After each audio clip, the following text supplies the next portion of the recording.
ሰላም እንዴት ናችሁ? ደህና ናችሁ ወይ? እግዚአብሔር ይመስገን። እዚህ ጋር የጸሎት ቦታዬን አምላኬን የማመሰግንበትን ቦታ እያሳየኋችሁ ነበረ። በቮይስ ኦቨር የገባሁት ከኋላ ድምፅ እየረበሸ ስለነበረ እሱን ላለማሰማት ነው፣ ለእናንተ እንዳይረብሻችሁ በማለት ማለት ነው። እና እዚህ ጋር እየነገርኳችሁ የነበረው በጸሎት ሰዓት ብዙ አይነት ሀሳቦች ይመጡብናል እና ዛሬ የኔ ባይምሮ የመጣው አንድ አባት ናቸው።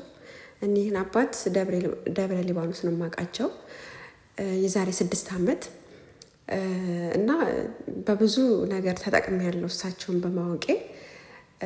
ተመልሼ ከ3 ዓመት በኋላ ሄጄ ነበርና የዛን ጊዜ ሲሄድ በውስጤ ብዙ ቋጠሮ ይዤ ነበር የሄድኩት። በቃ ይሄን ነገር ለአባንድ እንዲህ ብዬ ነግሬያቸው በቃ እስኪ ምን እንደሚሉኝ እሰማለሁ ምናምን ብዬ የሆነ ሸክም ነገር ይዤ ነበር የሄድኩት እና ያንን ሸክም እሳቸው እንዳላቅቁልኝ ነገር ነው አካሄዴ ማለት ነው። እና ደረስኩኝ፣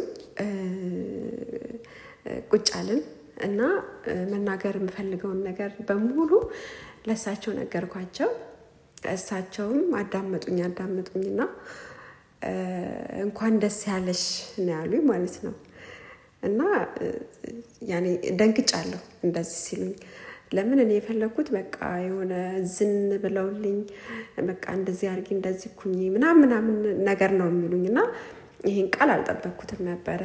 እንዴ አባ ችግሬን እኮ ነው የነገርኩት ምናምን ስላቸው አዎ ሰምቻለሁ እና እንኳን ደስ ያለሽ፣ ይሄ አንዱ የክርስትና ምልክት ነው። ክርስትና ፈተና ከሌለው ክርስትና አይባልም። አባቶቻችን እኮ ድሮ ለምን ተውከን ለምን አትፈትነንም እያሉ ጸሎት ይጸልዩ ነበረ። አንቺ ደግሞ እግዚአብሔር ሲወድሽ ጸሎት ሳታረጊ ነው በዚህ ነገር ሊባርክሽ የመጣው እና በቤት ውስጥ ከተመላለስሽ ድረስ ምንም ነገር ተስፋ እንዳትቆርጭ፣ እንዳትጨነቂ፣ እንዳታማረሪ እሱን እያመሰገንሽ እሱን ተስፋ አድርገሽ መኖር አለብሽ ምናምን ብለውኝ።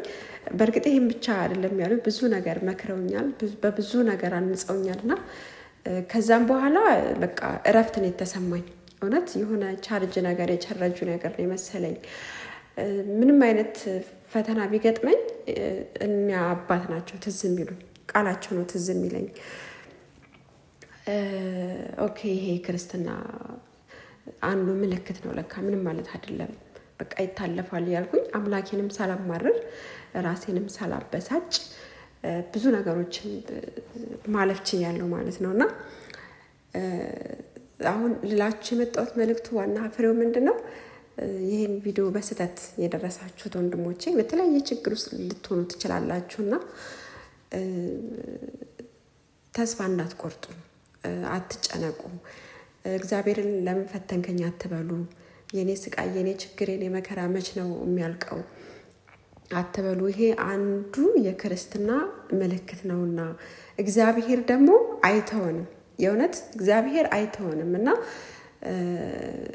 እናንተም ለበጎ ነው እያላችሁ አንዳንድ ነገሮችን ማለፍ አለብን ብዬ ከራሴ ተሞክሮ የተነሳ መልእክት እናስተላልፋለሁ። ለአነጋገሬ ይቅርታ፣ ብዙም ፐርፌክት አይደለሁም፣ ፐርፌክት መሆንም አልፈልግም። አመሰግናለሁ።